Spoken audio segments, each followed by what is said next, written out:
હાલો done. હા sir, Vijaybhai નીચે રાખો.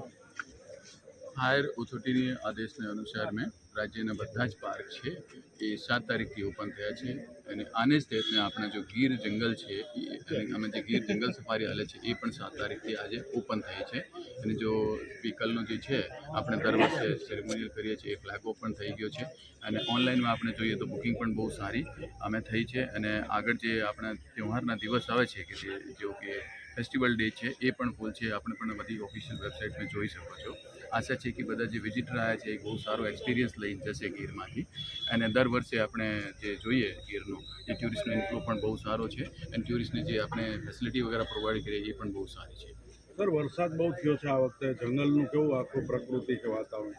વરસાદની વાત કરીએ તો અત્યારેનો જે અમે ચાલુ કર્યું છે અમે 3-4 દિવસથી એટલો બધો વરસાદ નહીં, કોઈ છૂટક ગયો છે તો જેટલો આપણે થઈ શકે બધા રૂટ નહીં ઓપન થયા તો જે આપણે પાર્શિયલ કંઈ થતા હોય તો એ પણ આપણે કરીને તારી એક આજે ચાલુ કર્યો છે. સર, કેટલું બુકિંગ થયું છે અને કેટલા રૂટ અત્યારે ચાલુ કર્યા? આપણે જે બુકિંગની વાત કરીએ તો આપણી વેબસાઇટ પણ આપણે બધા જોઈ લો, લગભગ બધા જ પરમિટ જે છે એ ફૂલ છે અને આગળના તો મને લાગે કે એકદમ ફૂલ થઈ ગયા છે ફેસ્ટિવલના. જ્યારે ઓપન થાય છે આપણી 90 ડેઝ એડવાન્સ બુકિંગ છે. જ્યારે 90 ડેઝનો ઓપન થાય છે આમાંથી તો એનું બધો જ જે બુકિંગ છે ઓલમોસ્ટ ફૂલ થાય છે. સાઇટિંગ સર કેવું થઈ શકે? સાઇટિંગ એવું છે કે આપણે પણ બધા જંગલમાં જાય ના હોય સફારીમાં ત્યારે જ આપણે ખબર પડે કે વાઇલ્ડ લાઈફ છે તો આપણે સર્ટેન કહી નહીં શકીએ કે કેવી રીતેની સાઇટિંગ થાય કેમકે પણ ગીર છે અને આપણે એટલો વર્ષોથી એ જો ઇકોટુરિઝમ હાલે છે અને આપણા એશિયાઈ સાવજ છે અને બધો સારો અહીંયા ડેન્સિટી છે તો આને લીધે ને સાઇટિંગ વગેરે પણ જંગલમાં સારી થશે એવી મારી આશા છે અને બાકી ટુરિસ્ટ આપણે પાછા બહાર આવશે આપણે ફીડબેક લઈ શકો છો. સર, ગાઈડને અને જે ડ્રાઈવરો છે એને કેવી ટ્રેનિંગ આપવામાં, કઈ પ્રકારની?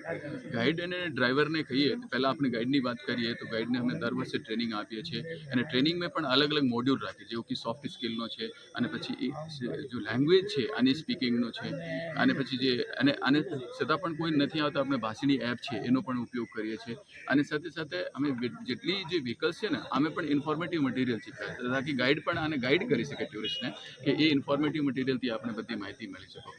આને સાથે સાથે આપણે જેટલા ઇકો ગાઈડ છે અને દર વર્ષે એક્સપોઝર ટૂર પર મૂકીએ છીએ બીજા સ્ટેટમાં જેવું કે આપણે રાજસ્થાન છે, મધ્યપ્રદેશ છે, ઇવન મહારાષ્ટ્ર છે, ઇવન આપણે સ્ટેચ્યુ વગેરે છે એ બધી જગ્યાએ અમે ગાઈડને એક્સપોઝર વિઝિટ કરાવે છે અને ડ્રાઈવરને એક સેપરેટ ટ્રેનિંગ આપીએ જેવું કે સફારી વાહન કેવી રીતે ડ્રાઈવ કરવો અને વ્હીકલનો મેન્ટેનન્સ કેવી રીતે કરવો, ટુરિસ્ટને કેવી રીતે એનું હેન્ડલિંગ કરવો. આજે જંગલમાં જાવતા હોય તો વાઇલ્ડ લાઈફ આવી જતી હોય તો તે વખતે શું કરવું તો સેફટી જે જંગલની સેફટીને ધ્યાનમાં રાખીને અને કન્ઝર્વેશન અને ટુરિસ્ટનો સેફટી ધ્યાનમાં રાખીને એવી રીતેની ટ્રેનિંગ જે છે ગાઈડને આપવામાં આવે છે. લાઇન અને બર્ડ વોચિંગ માટે સર કેટલા લોકો આવતા હશે? બર્ડ વોચિંગનો ખાસ જો આપણે ટુરિસ્ટનો એમ જોઈએ કે ટુરિસ્ટ કેવી રીતે એંગલ છે ગીર છે એશિયાઈ સાવજ છે તો ઓબ્વિયસલી લોકો લાઇનને માઇન્ડમાં પણ લઈને આવે છે પણ હવે જે નવો જે આપણે જોઈએ છે બર્ડ વોચિંગ પણ બહુ એમર્જિંગ ટ્રેન્ડ છે અને ઘણા બધા જે વિઝિટર્સ આવે છે સ્પેશિયલી હાર્ડકોર જેને આપણે બર્ડર્સ કહીએ છીએ એ બર્ડ વોચિંગના આવે છે આખે ઇન્ડિયાથી આવે છે અને ઘણા બધા ઇન્ટરનેશનલી પણ આવે છે અને હું બધાને એ મને